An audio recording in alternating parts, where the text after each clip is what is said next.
Voilà de retour. Je suis maintenant en compagnie de Marc Bouchard pour les nouvelles de l'industrie. Alors, Marc, plusieurs nouvelles. On commence avec quoi? En fait, on va faire un spécial salon de Tokyo. OK. Les mauvaises langues vont dire le salon régional de Tokyo. Parce que, tu le sais, à Tokyo, tout ce qui est dévoilé, ce sont des véhicules japonais. Donc, il n'y a rien d'américain, rien d'européen, rien de coréen, bien entendu. Mais il y a quand même des nouveautés intéressantes, dont certaines vont nous toucher, incluant la première, qui est le Mazda MX-30. Bon. Le MX-30, c'est enfin le véhicule électrique qu'on attendait chez Mazda.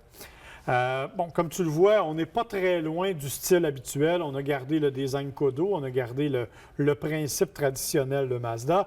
J'avoue que j'ai un petit peu hâte qu'ils commencent à moderniser leur style, mais bon. Je trouve ça efficace. Moi, Ouais, le c'est devant, beau, là, maintenant, c'est joli, là, mais... Pour un véhicule électrique, on a gardé ça un peu traditionnel, puis ça, j'apprécie. Oui, effectivement. Il y a cependant d'autres éléments intéressants. Entre autres, on a fait un choix mécanique qui est un peu surprenant, alors qu'en général, tu le sais, les voitures électriques, c'est la course à l'autonomie. C'est celui qui va faire le plus avec la plus petite batterie. Du côté de chez Mazda, on a joué la carte la plus sécuritaire possible, une batterie 35,5 kW. Ce qui n'est pas très gros. Hein? Il y a une Kona, par exemple, c'est 64 kWh comme de batterie. Donc, on parle de ça, une autonomie maximale de 200 km. Et en option, et ça, c'est la partie intéressante, il y aura un moteur à essence, mais un moteur rotatif. Qui va servir de génératrice. Et tellement servir de génératrice, en fait, qu'il n'y aura aucune connexion mécanique entre le moteur à essence et les roues. Donc, c'est strictement dirigé vers la batterie. Ce que ça va faire, c'est qu'évidemment, ton moteur va toujours rouler à régime égal. Puis ça ne devrait pas coûter trop cher de carburant. On dit que pour le moment, les données qu'on a, c'est 140 chevaux de puissance, 265 Nm de couple, ce qui est assez élevé, là. Autre particularité, ce qu'on ne voit pas là-dessus, c'est que les portes, on a gardé le moteur de la RX-8, on a aussi conservé les portes de la RX-8. Donc, les portes arrière s'ouvrent, ce qu'on appelle des portes suicides, s'ouvrent à l'envers. Tu n'as pas de pilier B au milieu, en conséquence. Donc, j'ai bien hâte de voir ce que ça va donner dans la réalité. Pour le moment, on ne sait pas exactement quand il va arriver en Amérique. Il va être commercialisé d'abord en Europe et au Japon, bien entendu, mais c'est quand même une nouveauté intéressante du côté de chez Mazda. Nouveauté intéressante. Le risque avec le 200 km d'autonomie, par contre, on va devoir être très agressif au niveau du prix. Ah ben oui, c'est clair. J'accepte le 200 km d'autonomie. Ça fait le travail pour bien des gens.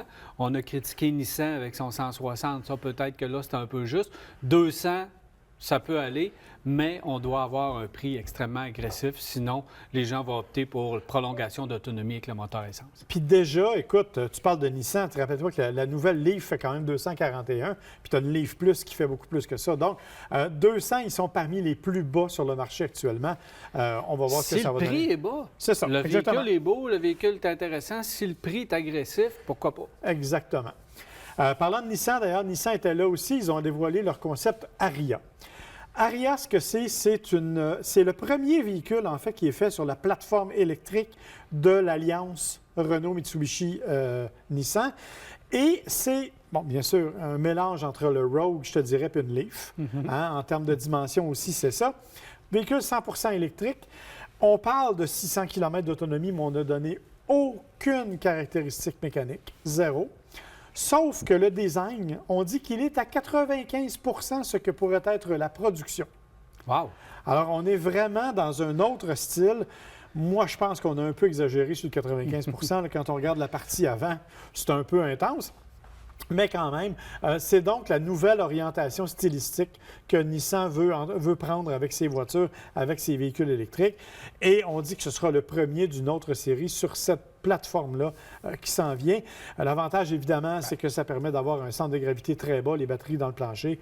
Donc, on peut faire ce qu'on veut, là. C'est l'évolution de la Leaf. C'est la nouvelle génération de la Leaf. On va pouvoir évidemment varier avec la nouvelle plateforme, mais on doit arriver avec quelque chose d'un peu différent. Puis là, on voit qu'on va utiliser les mêmes plateformes pour faire du sport utilitaire. Exactement. C'est là qu'on s'en va. En tout cas, c'est là qu'on est. Évidemment, Toyota était présent aussi, a été très, très présent. On a parlé d'ailleurs de la Mirai, là, il y a 2 semaines. On avait déjà montré certaines photos. Mais Toyota a dévoilé 2 véhicules que je trouvais particulièrement intéressants. Le premier s'appelle le BEV. C'est un tout petit véhicule électrique, comme tu vois, minuscule. L'idée, en fait, c'est pas compliqué. La seule raison pour laquelle je le montre, c'est que vous allez le voir probablement au cours des prochains mois, abondamment, parce que ça va être le véhicule de transport officiel sur le site des Jeux olympiques de Tokyo. Mais il transportait quoi? Ben, Il transporte une personne. Les athlètes, oui, 2. T'as un conducteur d'une personne. C'est ça, exactement. Puis mais ils vont les athlètes de Ce qu'on dit, c'est que ça plongeon, là, parce qu'il ne faut pas que tu aies de bagages. Non. Pas les athlètes de sport, de non, hockey. c'est sûr que c'est pas, t'as pas de poche de hockey là-dedans. Mais l'idée, en fait, c'est que ce seraient des véhicules qui seraient en usage libre pour les athlètes, notamment sur les différents sites. Je la trouvais juste cute. Car de golf avec des portes. Elle est inspirée du iRoad. Tu te rappelles le fameux iRoad, là, avec les routes qui... Je trouve ça juste cute. C'est beau. Mais ils ont vraiment montré quelque chose de plus particulier, par exemple, qui s'appelle le LQ. Bon, c'est un autre véhicule électrique, 300 km d'autonomie, mais là, il y a un paquet de caractéristiques du LQ qui sont, ma foi, assez avant-gardistes. Bon, le look était déjà un peu particulier. On n'a pas besoin d'en parler. Là. Non, c'est correct, là, ça ne fait pas mal à personne, mais il y a tout un système d'intelligence artificielle à bord qui va nous aider, évidemment, au niveau de la gestion. Il y a, bien entendu, si tu regardes l'intérieur, c'est déjà ça aussi particulier. Il y a aussi toute la gestion de la conduite autonome, bien entendu, des stationnements, un système automatisé de stationnement valet parking, c'est-à-dire qu'il va aller te déposer au restaurant puis il va aller se stationner tout seul. Tout un système de réalité augmentée à l'intérieur de l'affichage tête haute. Des sièges avec des fonctions de relaxation et de réveil, si tu veux. Alors, il y a des poches d'air à l'intérieur. Si tu t'endors, il va te brasser un peu. Oui, exactement. C'est un peu ça. Puis il y a des poches d'air à l'intérieur. Et quand il va sentir que le véhicule est en version autonome, il va te pencher puis il va gonfler aux bons endroits pour que tu puisses relaxer efficacement. Puis quand tu seras trop relaxé, il va te stresser. C'est un peu ça, effectivement. Okay. Bon, après ça, et un autre affaire que j'ai trouvé vraiment super le fun, c'est au niveau de l'éclairage. On a des milliers de petits miroirs dans l'éclairage avant, on ne le voit pas malheureusement, mais les phares vont projeter sur l'asphalte différentes informations. Bon, pas sûr que c'est utile, mais en tout cas, c'est cute. On peut t'envoyer des messages à celui qui nous précède? Oui, c'est ça. Oui, mais ça ne sera peut-être pas toujours poli. En tout cas. Alors, je trouve ça quand même intéressant. C'est ultra sophistiqué, mais bien sûr, c'est un prototype. Il faut s'amuser quand on a un moyen. Bien, c'est ce qui se passe à Tokyo la plupart du temps. D'ailleurs, tu vas le voir, Lexus, le prochain, c'est le LF30 électrifié. Un autre véhicule qui a une allure de soucoupe volante, littéralement. Le design est magnifique, mais bon, ne retiens pas ton souffle à savoir si tu vas le rencontrer sur la route. Là. Je pense pas que tu vas voir ça bientôt. On parle quand même d'un véhicule qui est très long, 5 mètres de long, 500 km d'autonomie en version européenne, par exemple, il faut le rappeler, donc à peu près, brièvement, 375 km d'autonomie. On dit que ça pourrait éventuellement donner forme à un véhicule de production électrique du côté de chez Lexus.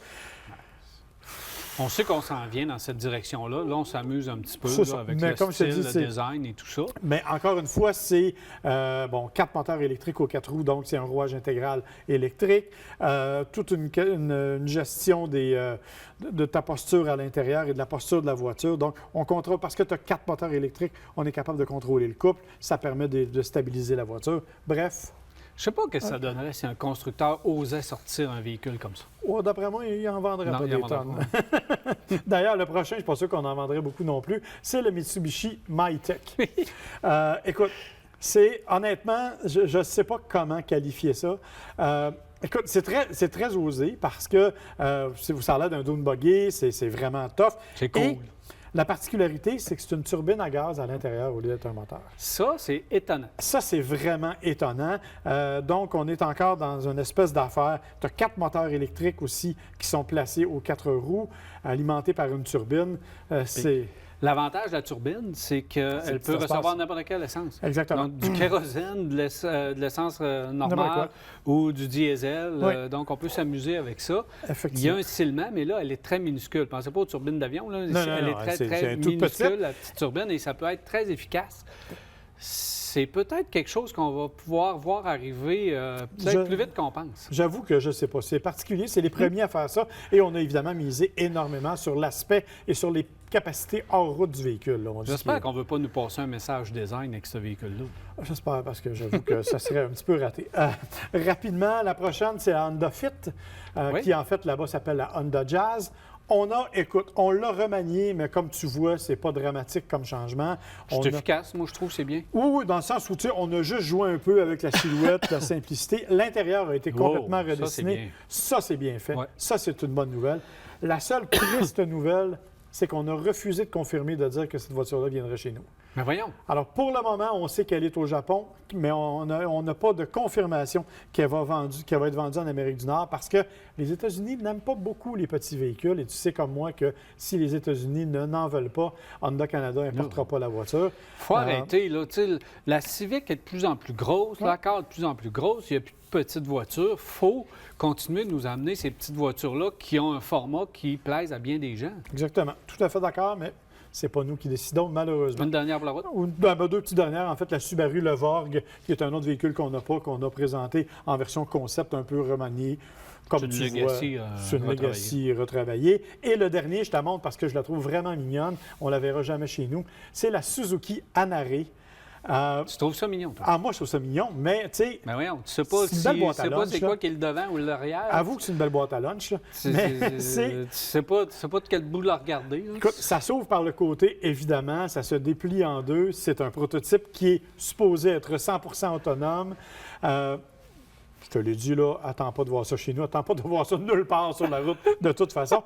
Mais je trouvais que Suzuki avait fait un effort au moins. Ça valait la peine d'en parler. Ce qui me renverse, c'est que tu trouves ça mignon. Pas le véhicule, mais toi, tu trouves ça mignon. Je me regarde dans le miroir et je me trouve beau. C'est comme ça place les niveaux aussi. Là. Sur ces belles paroles, on va s'arrêter. Merci, Marc. Ça fait plaisir. Voilà, on s'arrête et on revient.